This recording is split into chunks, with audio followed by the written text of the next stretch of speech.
तो जानते हैं हम लोग पढ़ना शुरू कर चुके हैं अबाउट कॉन्स्टिट्यूशन ऑफ इंडिया, सूचियों के बारे में, यानी कि अबाउट शेड्यूल्स ऑफ 26 जनवरी 1950 को लागू किया था। उस मूल संविधान में, उस बेसिक कॉन्स्टिट्यूशन में वी हैड 8 शेड्यूल्स, हमारे पास अनुसूचियों की संख्या 8 थी। लेकिन आज इन आवर मॉडर्न कॉन्स्टिट्यूशन अब इनकी संख्या बढ़कर हो चुकी है 12। तो हम वर्तमान में 12 शेड्यूल्स या 12 अनुसूचियां हमारे पास है। और मैंने आपको बताया था कि संविधान की अनुसूचियां या शेड्यूल्स ऑफ द कॉन्स्टिट्यूशन वो टेबल्स होती हैं, वो तालिकाएं होती हैं जिनमें वो इन्फॉर्मेशन होती है, जिसमें वो जानकारी होती है जो अनुच्छेदों के या आर्टिकल्स की प्रोविजंस में नहीं होती है। तो हमने शेड्यूल 1 से लेकर शेड्यूल 5 तक की बात कर ली थी। शेड्यूल 1 में हमने बात की थी about the names of Indian states and union territories, भारतीय राज्य एवं संघ शासित क्षेत्रों के नाम। प्रेसिडेंट किसकी सैलरी डिसाइड करता है? मैंने बताया था अटॉर्नी जनरल, और दूसरा सॉलिसिटर जनरल। मुझसे पूछने से बेटर था कि कल की क्लास अटेंड कर लेते, कल की क्लास की वीडियो देख लेते, तो आपको पूछने की जरूरत नहीं पड़ती। कल ही तो मैंने बताया था आपको, अटॉर्नी जनरल और सॉलिसिटर जनरल, एक है भारत का महान्यायवादी और एक है भारत का महाधिवक्ता। तो शेड्यूल 1 में हमने बात की थी about the names of Indian states and union territories. उसके बाद शेड्यूल 2 में हमने बात की थी about the salaries, allowances and pensions of different government officials, Bharat के विभिन्न पदाधिकारियों के वेतन भत्ते और पेंशन के बारे में। उसके बाद भारत के विभिन्न पदाधिकारियों की शपथ ग्रहण के विषय में शेड्यूल 3 में मेंशन है। और शेड्यूल 4 में हमने लिखा था allocation of members of Rajya Sabha from states and union territories, विभिन्न राज्य और संघ शासित क्षेत्रों से राज्यसभा के सदस्यों का आवंटन, वो है शेड्यूल 4 में। और उसके बाद हमने बात की थी अबाउट शेड्यूल 5, जिसमें हमने बात की थी administration and control of SC and STs areas, अनुसूचित जाति एवं जनजाति क्षेत्रों के प्रशासन एवं नियंत्रण के प्रावधान किए गए हैं शेड्यूल 5 में। नेक्स्ट अगला लिखिए शेड्यूल 6 ऑफ इंडियन कॉन्स्टिट्यूशन, संविधान की अनुसूची 6। शेड्यूल 6 ऑफ इंडियन कॉन्स्टिट्यूशन, संविधान की अनुसूची 6। वी डिस्कस्ड प्रीएम्बल ओनली, नहीं ऐसा तो नहीं हो सकता। प्रीएम्बल के बाद तो हमने शेड्यूल्स भी शुरू कर दिए थे, अनुसूचियां भी शुरू कर दी थी। आपने शायद उसके बाद का सेशन अटेंड नहीं करा हो। शेड्यूल 6 या संविधान की अनुसूची 6 लिखेंगे, इसमें है स्पेशल प्रोविजंस फॉर, इसमें है special provisions for special administrative areas. Special provisions for special administrative areas, Hindi में लिखेंगे विशेष प्रशासनिक क्षेत्रों के लिए, विशेष प्रशासनिक क्षेत्रों के लिए विशेष प्रावधान। Special provisions for special administrative areas या विशेष प्रशासनिक क्षेत्रों के लिए विशेष प्रावधान। और ध्यान रखेंगे it includes 4 north eastern states, लिखेंगे इसमें 4 उत्तर पूर्वी राज्य शामिल हैं। It includes 4 north eastern states, इसमें 4 उत्तर पूर्वी राज्य शामिल हैं। कहने का मतलब हमारे नॉर्थ ईस्ट के 4 स्टेट्स ऐसे हैं, 4 राज्य ऐसे हैं जिन्हें स्पेशल एडमिनिस्ट्रेटिव एरियाज या विशेष प्रशासनिक क्षेत्रों का दर्जा प्रदान किया गया है और वहां के लिए विशेष प्रावधान किए गए हैं जो लिखित हैं शेड्यूल 6 ऑफ इंडियन कॉन्स्टिट्यूशन में। और वो 4 राज्य उत्तर पूर्व के कौन से हैं जिनको स्पेशल एडमिनिस्ट्रेटिव एरियाज कहा गया है? तो ध्यान रखेंगे, लिख लीजिएगा, असम, मेघालय, त्रिपुरा एंड मिजोरम। उत्तर पूर्व के 4 राज्य असम, मेघालय, त्रिपुरा और मिजोरम, इन 4 राज्यों को, इन 4 स्टेट्स को विशेष प्रशासनिक क्षेत्र या स्पेशल एडमिनिस्ट्रेटिव एरियाज का क्या दिया गया है? दर्जा दिया गया है। और इन्हीं के प्रावधान शेड्यूल 6 में किए गए हैं।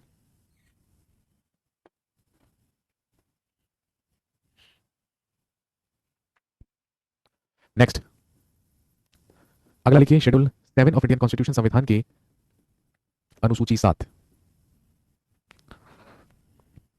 शेड्यूल 7 या संविधान की अनुसूची 7। शेड्यूल 7 या अनुसूची 7 लिखिए, इसमें है, लिखेंगे as per article 246 of Indian constitution, संविधान के अनुच्छेद 246 के तहत, as per article 246 of Indian constitution, संविधान के अनुच्छेद 246 के तहत, लिखेंगे there is a distribution of power, there is a distribution of powers between union and states.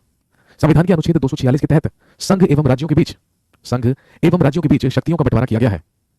As per article 246 of Indian constitution there is a distribution of powers between union and states. अनुच्छेद 246 के तहत संघ और राज्यों के बीच शक्तियों का बंटवारा किया गया है। और किसके तहत किया गया है? लिखेंगे powers, powers are divided as per the list of the constitution, लिखेंगे शक्तियों का विभाजन संविधान की सूचियों के तहत किया जाता है। Powers are distributed as per the list of the constitution. Why these states have special administrative powers? भाई आप सब जानते हैं ना कि ये जो चारों के चारों राज्य हैं, ये कहां पर है? रिमोट एरियाज में। भाई यदि आप बात करें नॉर्थ ईस्टर्न इन 4 राज्यों के बारे में, यदि आप असम, मेघालय, त्रिपुरा और मिजोरम राज्यों के बारे में बात करें और इनकी कंपैरिजन करें किसी सामान्य राज्य से, जैसे कि गुजरात से, पंजाब से, हरियाणा से, तो आप साफ साफ इस बात का अंदाजा लगा सकते हैं कि भाई जितने रिसोर्सेज शायद गुजरात, पंजाब और हरियाणा के पास होंगे, शायद उतने रिसोर्सेज नहीं होंगे किसके पास? नॉर्थ ईस्टर्न स्टेट्स के पास। तो इसलिए उन्हें विशेष प्रशासनिक क्षेत्रों का दर्जा दिया गया है। 2 प्रकार के राज्य होते हैं ना, एक होता है सामान्य राज्य, एक होता है कॉमन स्टेट, नॉर्मल स्टेट, और एक होता है विशेष राज्य, जिसको हम स्पेशल स्टेट्स बोलते हैं। तो भाई वहां पर कंपैरेटिवली यदि हम बात करें तो वो वहां पर रिसोर्सेज की कमी है भाई, वो रिमोट एरियाज में है, इसीलिए वहां के प्रशासन को बेहतर बनाने के लिए, वहां पर ज्यादा रिसोर्सेज बनाने के लिए ही उन्हें विशेष प्रशासनिक क्षेत्रों का दर्जा दिया गया है। हम शेड्यूल में भी अमेंडमेंट कर सकते हैं भाई, 4 बार अमेंडमेंट करने के बाद ही तो 4 शेड्यूल सेट हुए हैं, तो इसका मतलब कर सकते हैं। मैंने आपको बताया ना कि जब संविधान लागू हुआ था तो शेड्यूल 8 थे, अब हो गए हैं 12, तो 8 के बाद अब जब 12 हो गए हैं तो इसका मतलब है कि जो 4 बाद में जुड़े हैं वो संविधान संशोधन करके ही जुड़े हैं। जी, तो मैंने कहा the powers are divided as per the list of the constitution, या शक्तियों का विभाजन संविधान की सूचियों के तहत किया जाता है, और लिखेंगे there are 3 lists in the constitution. संविधान में 3 सूचियां हैं। There are 3 lists in the constitution. संविधान में 3 सूचियां हैं। सबसे पहले लिखेंगे यूनियन लिस्ट, जिसे आप हिंदी में लिख सकते हैं संघ सूची। सबसे पहले लिखिए यूनियन लिस्ट या संघ सूची। लिखेंगे 1 लाइन डिस्क्रिप्शन, लिखेंगे union list has those subjects. लिखेंगे union list has those subjects on which only union can make the law. लिखेंगे संघ सूची में वो विषय आते हैं जिन पर केवल संघ द्वारा ही कानून बनाया जा सकता है। Union list has those subjects on which only union can make the laws.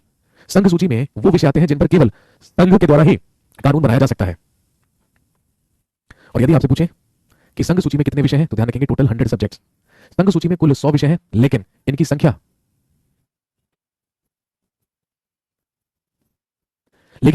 केवल कितने तक है? 97 तक, 97।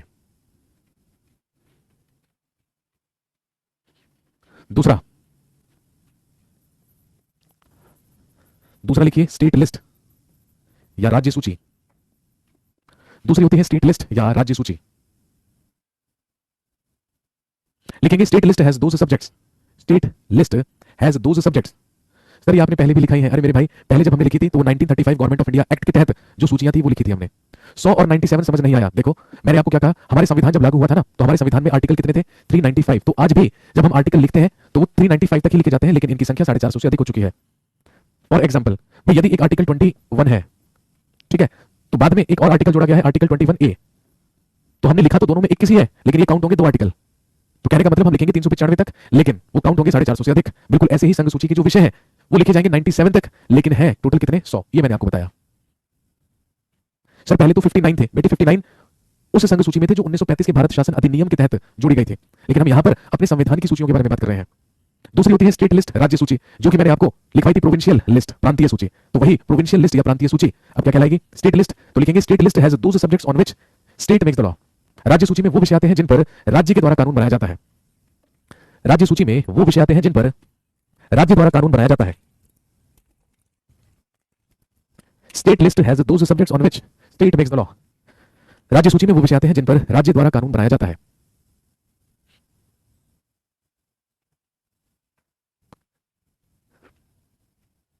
और ध्यान रखेंगे state list has total 61 subjects. लिखेंगे राज्य सूची में विषयों की संख्या है 61। There are 61 subjects. There are 61 subjects in state list. लेकिन ये पहले कितने हुआ करते थे? 66। ये पहले 66 हुआ करते थे। अब विषयों की संख्या कितनी है? 61। सर लोकसभा के मेंबर्स का एलोकेशन शेड्यूल में क्यों नहीं है? अब आप थोड़ी देर में कहोगे राष्ट्रपति का निर्वाचन शेड्यूल में क्यों नहीं है, फिर आप कहोगे पूरा का पूरा संविधान शेड्यूल में क्यों नहीं है। मैंने आपको बताया ना, शेड्यूल केवल और केवल वो टेबल्स हैं, वो तालिकाएं हैं जिनके प्रावधान आर्टिकल्स में नहीं किए गए, तो वो कहां कर दिए गए? शेड्यूल्स में कर दिए गए। अब यदि आपके अनुसार, यदि आपको ऐसा लगता है कि लोकसभा के मेंबर्स का जो एलोकेशन है वो शेड्यूल में नहीं है, भाई अगर शेड्यूल में नहीं है तो वो ऑब्वियस ही बात है वो कहां पर होंगे? आर्टिकल्स में होंगे। तो जब हम लोकसभा पढ़ेंगे, उससे संबंधित आर्टिकल्स पढ़ेंगे, तो डेफिनेटली मैं आपको बताऊंगा लोकसभा के मेंबर्स कहां से आते हैं। लेकिन जो चीज तक हम अभी पहुंचे ही नहीं, वो चीज आज कैसे क्लियर हो जाएगी? और यदि फिर भी जिज्ञासा है तो आपके पास वीओडी है, फटाफट से वीओडी निकालिए, ठीक है, और पार्लियामेंट टॉपिक पढ़ना शुरू कर दीजिए। छोड़ दीजिए सब पढ़ना, अगर इतनी उत्सुकता और इतनी जल्दी है तो, है ना। लेकिन अल्टीमेटली हम तो स्टेप बाय स्टेप ही चलेंगे भाई। फायदा क्या हुआ आपको वीओडी देने का? इसीलिए तो दिया गया है कि जिन लोगों को ज्यादा उत्सुकता है वो अपनी उत्सुकता है वीओडी से शांति कर लें। मैंने आपको बताया कि राज्य सूची में पहले 66 विषय हुआ करते थे, लेकिन अब इसमें विषयों की संख्या है 61, 61। नेक्स्ट लिखेंगे तीसरी कॉन्करेंट लिस्ट या समवर्ती सूची। कॉन्करेंट लिस्ट या समवर्ती सूची। लिखेंगे concurrent list has those subjects. Concurrent list has those subjects on which both union and state can make the law. लिखेंगे इसमें वो विषय आते हैं जिन पर संघ और राज्य दोनों कानून बना सकते हैं। It has those subjects on which both union and state can make the law. इसमें वो विषय आते हैं जिन पर संघ और राज्य दोनों के द्वारा कानून बनाया जा सकता है। और ध्यान रखेंगे इट हैज टोटल 52 सब्जेक्ट्स लिखेंगे, इसमें विषयों की संख्या है 52। इट हैज टोटल 52 सब्जेक्ट्स, लेकिन पहले ये हुआ करते थे 47। कहने का मतलब कॉन्करेंट लिस्ट में विषयों की संख्या 5 बढ़ गई और स्टेट लिस्ट में, राज्य सूची में, विषयों की संख्या 5 कम हो गई। तो बेसिकली हुआ क्या, जब 42nd कॉन्स्टिट्यूशन अमेंडमेंट एक्ट 1976 आया था तो 42वें संविधान संशोधन अधिनियम के ही तहत, ध्यान रखेंगे, राज्य सूची से 5 विषयों को निकालकर संवर्ती सूची में ऐड कर दिया गया था। तो आप लिख सकते हैं as per 42nd constitution amendment act 1976, लिखिए as per 42nd constitution amendment act 1976, 42वें संविधान संशोधन अधिनियम 1976 के तहत, 42वें संविधान संशोधन अधिनियम 1976 के तहत, या as per 42nd constitution amendment act 1976, लिखेंगे 5 subjects were removed from state list and added in the concurrent list. राज्य सूची से 5 विषयों को निकालकर संवर्ती सूची में डाल दिया गया। राज्य सूची के 5 विषयों को निकालकर संवर्ती सूची में डाल दिया गया। कहने का मतलब ये पहले राज्य सूची के विषय थे, इन पर केवल राज्य कानून बना सकता था, लेकिन अब ये कॉन्करेंट लिस्ट में आ गए, मतलब ये संवर्ती सूची में आ गए, अब इन पर संघ और राज्य दोनों ही कानून बना सकते हैं। तो वो 5 सब्जेक्ट्स इंपॉर्टेंट रहेंगे जो राज्य सूची से निकालकर किसमें डाले गए, संवर्ती सूची में डाले गए। तो वो 5 सब्जेक्ट्स कौन कौन से हैं, लिखिए। सबसे पहला एजुकेशन, शिक्षा। दूसरा लिखिए फॉरेस्ट या वन। तीसरा लिखिए वाइल्ड लाइफ कंजर्वेशन, जिसे हम हिंदी में कहते हैं वन्य जीव संरक्षण। वाइल्ड लाइफ कंजर्वेशन या वन्य जीव संरक्षण। नेक्स्ट विंग एंड मेजरमेंट, या आप हिंदी में लिख सकते हैं तौल तथा नाप। तौल तथा नाप या माप लिख लीजिए, तौल तथा माप। और 5वां family planning and population control. Family planning and population control, परिवार नियोजन एवं जनसंख्या नियंत्रण। ये वो 5 सब्जेक्ट्स हैं जो पहले स्टेट लिस्ट में हुआ करते थे, पहले राज्य सूची में हुआ करते थे, लेकिन अब इन्हें राज्य सूची से निकालकर किसमें डाल दिया गया है, कॉन्करेंट लिस्ट में या संवर्ती सूची में। नोट कीजिए फटाफट।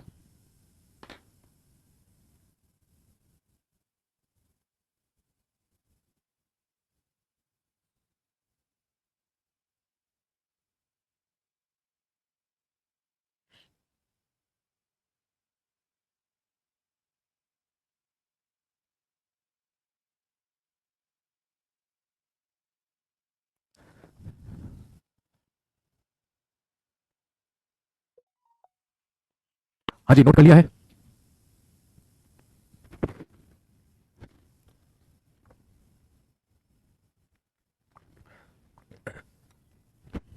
नेक्स्ट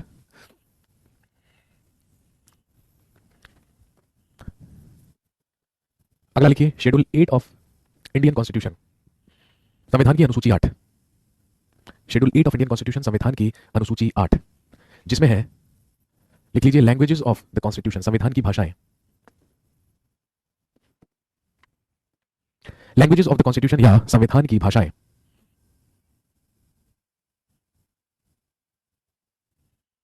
ध्यान रखेंगे हमारे मूल संविधान में, हमारे बेसिक कॉन्स्टिट्यूशन में भाषाओं की संख्या थी 14। There were 14 languages in our basic constitution, लेकिन अब हमारे संविधान में भाषाओं की संख्या 8 और ऐड हो गई, मतलब 8 भाषाएं और जुड़ गई हैं। तो अब भाषाओं की संख्या कितनी हो चुकी है, 22।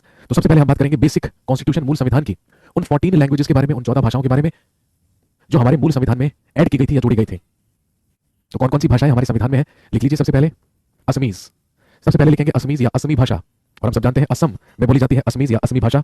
नेक्स्ट लिखिए बंगाली या बंगाली भाषा, वेस्ट बंगाल, बंगाल की भाषा है बंगाली। नेक्स्ट अगली लिखिए गुजराती, हम सब जानते हैं गुजरात राज्य में बोली जाने वाली भाषा ही क्या कहलाती है, गुजराती कहलाती है। नेक्स्ट हिंदी, तो हमारी राजभाषा ही क्या है, हमारी आधिकारिक भाषा ही क्या है, हिंदी। उसके बाद लिखिए कन्नड़, कर्नाटका में बोली जाने वाली भाषा ही क्या कहलाती है, कन्नड़। नेक्स्ट कश्मीरी, कश्मीर की भाषा है कश्मीरी। नेक्स्ट मलयालम, तो केरल में बोली जाने वाली भाषा ही कौन सी है, मलयालम। नेक्स्ट अगली लिखिए मराठी, महाराष्ट्र की भाषा है मराठी। नेक्स्ट ओडिया, ओडिशा में बोली जाने वाली भाषा ही तो क्या कहलाती है, ओडिया कहलाती है। नेक्स्ट पंजाबी, पंजाब की भाषा है Punjabi. Next Sanskrit, the state language of Uttarakhand is Sanskrit. Next Tamil, Tamil Nadu की भाषा है तमिल। नेक्स्ट तेलुगु, आंध्रा और तेलंगाना की भाषा है तेलुगु। और लास्ट 14th लिखेंगे Urdu, the second state language of Uttar Pradesh is Urdu. ये वो 40 लैंग्वेजेस हैं, ये वो 14 भाषाएं हैं जो हमारे मूल संविधान में थी। तो ध्यान रखेंगे, असमीज बंगाली अल्फाबेटिकली मैंने यहां पर लिख दिया है, तो आप अल्फाबेटिकली नहीं याद कर लेंगे तो भूलेंगे नहीं, ठीक है। असमी, बंगाली, गुजराती, हिंदी, कन्नड़, कश्मीरी, मलयालम, मराठी, उड़िया, पंजाबी, संस्कृत, तमिल, तेलुगु और उर्दू, ये वो 14 भाषाएं हैं जो हमारे मूल संविधान में रखी गई थी। लेकिन मैंने आपको बताया कि अब वर्तमान में हमारे संविधान में भाषाओं की संख्या 22 हो चुकी है। इसका मतलब 8 भाषाएं बाद में ऐड हुई हैं। तो कब कब ऐड हुई हैं? सबसे पहले याद रखेंगे bye 21st constitution amendment act 1967। लिखेंगे 21वें संविधान संशोधन अधिनियम 1967 के तहत, 21वें संविधान संशोधन अधिनियम 1967 के तहत लिखेंगे Sindhi language was added in schedule 8 of Indian constitution. संविधान की अनुसूची 8 में सिंधी भाषा को जोड़ा गया।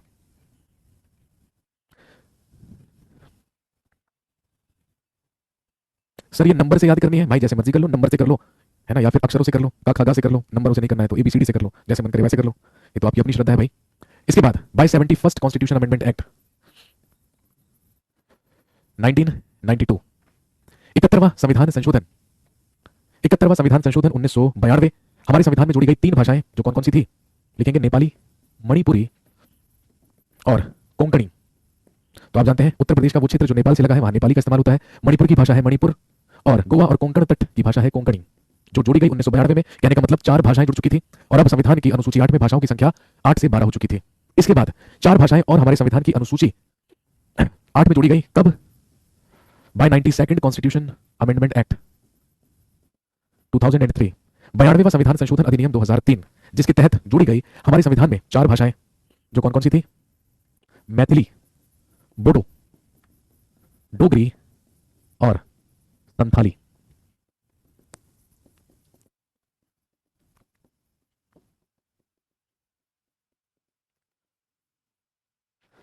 मैथिली, बोडो, डोगरी और संथाली। हम सब जानते हैं बिहार की भाषा है मैथिली, असम नागालैंड की भाषा है बोडो, उसके बाद हिमाचल और जम्मू की भाषा है डोगरी और झारखंड की भाषा है संथाली। तो अब हमारे संविधान की अनुसूची 8 में भाषाओं की संख्या कुल कितनी हो चुकी है? There are now 22 languages in Indian constitution. भारतीय संविधान में भाषाओं की संख्या हो चुकी है 22।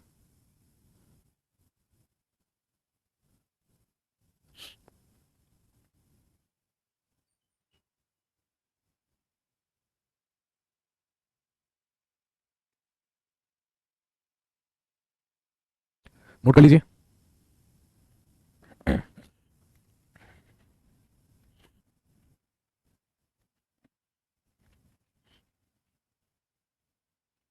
तो ये थे वो 8 शेड्यूल्स, वो 8 अनुसूचियां जो बेसिक कॉन्स्टिट्यूशन में हमारे मूल संविधान में थी। लेकिन मैंने आपको बताया अब हमारे संविधान में अनुसूचियों की संख्या हो चुकी है 12। तो बाद में जो अनुसूचियां जोड़ी गई हैं वो लिख लीजिए।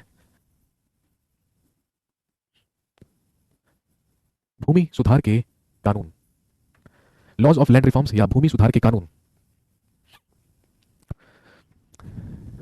Added by first constitution amendment act 1951। इसे प्रथम संविधान संशोधन अधिनियम 1951 तक के तहत या 51 के तहत जोड़ा गया था। अनुसूची 9 को, शेड्यूल 9 को फर्स्ट कॉन्स्टिट्यूशन अमेंडमेंट एक्ट 1951 या प्रथम संविधान संशोधन अधिनियम 1951 के तहत जोड़ा गया था और बनाए गए थे भूमि सुधार के कानून। मतलब सरकार चाहे तो विकास के लिए किसी की भी भूमि का अधिग्रहण कर सकती है और वो उसके खिलाफ या उसे चैलेंज करने के लिए न्यायालय में नहीं जा सकता या उसे न्यायालय में चैलेंज नहीं किया जा सकता। ये प्रावधान बनाया गया था 1951 में। जब हमारा संविधान लागू हुआ तो अगले ही साल उसमें पहला संशोधन कर दिया गया था, which was first constitution amendment act 1951। अगला लिखिए, शेड्यूल 10 ऑफ इंडियन कॉन्स्टिट्यूशन, संविधान की अनुसूची 10, जिसमें है एंटी डिफेक्शन लॉ या दल बदल पर रोक का कानून। दल बदल पर रोक का कानून का मतलब यह है कि यदि कोई भी प्रत्याशी, यदि कोई भी कैंडिडेट किसी भी पॉलिटिकल पार्टी से, किसी भी राजनीतिक दल से चुनाव लड़कर जीत जाता है और सांसद या विधायक बन जाता है, तो यदि वो अपने राजनीतिक दल को छोड़कर चला जाता है तो उसकी संसद या विधानसभा की भी सदस्यता क्या की जा सकती है? रद्द की जा सकती है। ये जोड़ा गया bye 52nd constitution amendment act 1985 में। 52वां संविधान संशोधन अधिनियम 1985, राजीव गांधी सरकार में, जब हमारे देश के प्रधानमंत्री राजीव गांधी थे तो उन्हीं के कार्यकाल में इसे जोड़ा गया था।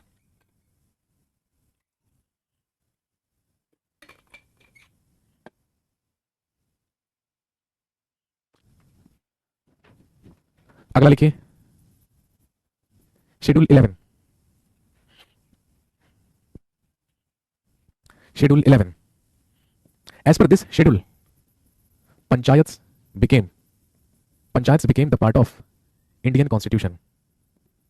लिखेंगे अनुसूची 11 में इसके तहत पंचायतों को संवैधानिक दर्जा प्रदान किया गया। As per this panchayat became the part of Indian constitution. और ध्यान रखेंगे 29 subjects were added which are works and the responsibilities of panchayat. और इसमें 29 विषयों को जोड़ा गया जो पंचायतों के ही कार्य एवं कर्तव्य होते हैं। 29 subjects were added which are works and responsibilities of panchayat.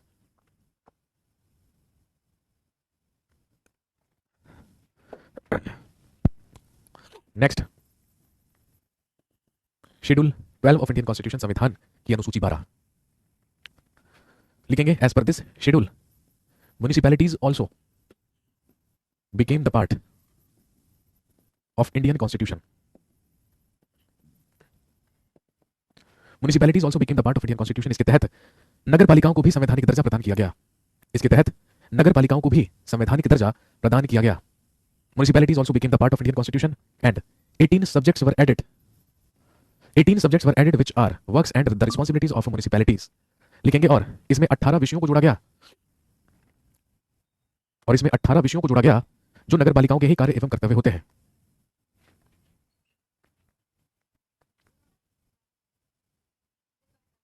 तो ये हैं संविधान के वो 12 शेड्यूल्स, वो 12 अनुसूचियां और उनमें किए गए वो महत्वपूर्ण प्रावधान। क्वेश्चन कैसे आएगा? जब आप प्रीवियस ईयर्स की क्वेश्चंस की प्रैक्टिस करेंगे तो आप देखेंगे क्वेश्चन में क्या पूछा जाता है। फॉर एग्जांपल आपसे पूछेंगे कि बताइए एंटी डिफेक्शन लॉ संविधान के किस अनुसूची में है या किस शेड्यूल में है। तो आपको चार ऑप्शंस मिल जाएंगे, शेड्यूल 9, 10, 11, 12। तो आपको आंसर क्या करना होगा? शेड्यूल 10, अनुसूची 10। इस प्रकार के आपको क्वेश्चन आएंगे।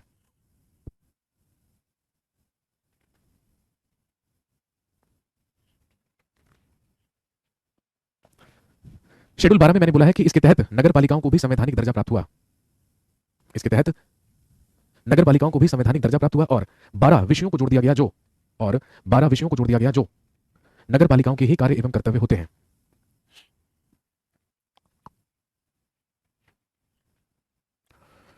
तो ये थी संविधान की अनुसूचियां। तो हम बात कर चुके हैं संविधान के प्रियम्बल प्रस्तावना के बारे में, उसके बाद संविधान के शेड्यूल्स या अनुसूचियों के बारे में।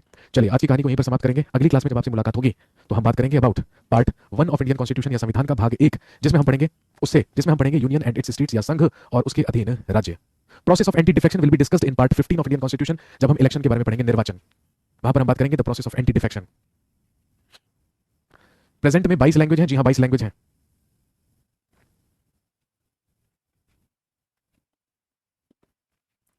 चलिए, thank you so much, have a nice weekend. कल क्लास नहीं होगी, आप जानते हैं कल नेशनल हॉलीडे है, 2 अक्टूबर गांधी जयंती, गांधी और शास्त्री जयंती है कल। तो कल तो क्लास नहीं होगी। आपसे मुलाकात होगी next week. Thank you so much, शुक्रिया, धन्यवाद।